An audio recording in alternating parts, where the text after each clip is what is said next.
Xin chào các bạn, mình tên là Phương. Hôm nay mình đã quay video mới thì mình đã có cái cây quay rồi nên là giờ mình quay bằng mặt luôn, nó khá là gần luôn. Thì mình để cái cây nó gần nó chầm một xíu nha.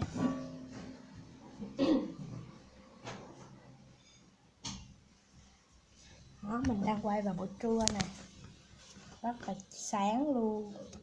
Mình đang quay bên cạnh cái cửa sổ thì nó hơi ồn một xíu, tại vì nhà mình đang nói chuyện á, có khách á nên là nó hơi ồn nha. Thì trong này mình sẽ giới thiệu cho cái bao nhỏ này thôi. Thì trong này có một cái này ăn tiền, nên mình sẽ giới thiệu oxy 2D thôi. Đó, sẽ giới thiệu nhanh nha.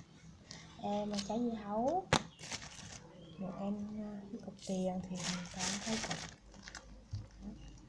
một tờ 2.000 và một tờ 1.000 10.000.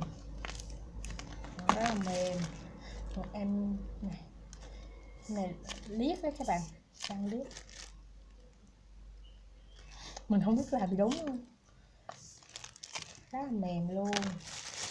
Tiếp là một cái bánh này thì có như là sô cô la, một viên đá này. Mình hầu hết là mình chưa thấy ai làm viên đá này. Tiếp là cái bánh này. Đó, rất chậm tăng luôn. Bạn nào yêu quý cái chủ đề Wixten này thì hãy cho mình một like và chia sẻ nhiều video này giùm mình và đăng ký ủng hộ mình nha. Thì kênh mình mới thành lập nên là khá ít người đăng ký á. Đây là một thanh sô cô la dâu, một miếng dưa hấu rất là to luôn.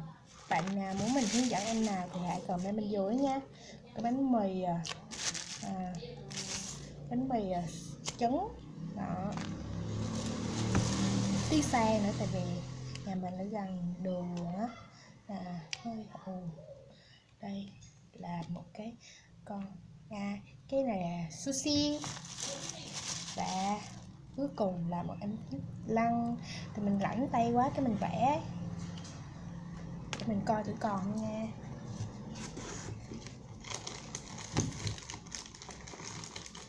Còn nha. Đây tờ tiền này là làm cũ rồi, phiên bản giới hạn luôn. Đây bạn thấy cái này rồi không? Đó. Tiếp là một em mật thô Cicuta, một em chân mèo. Cái này là mình làm theo một cái hãng sushi thật luôn, màu thường và mọi người. Và video của mình đến đây kết thúc rồi. Bạn nào thấy hay đừng quên like, share và nhấn đăng ký cho mình nữa nha. Bye bye. Cảm ơn các bạn đã ủng hộ video này.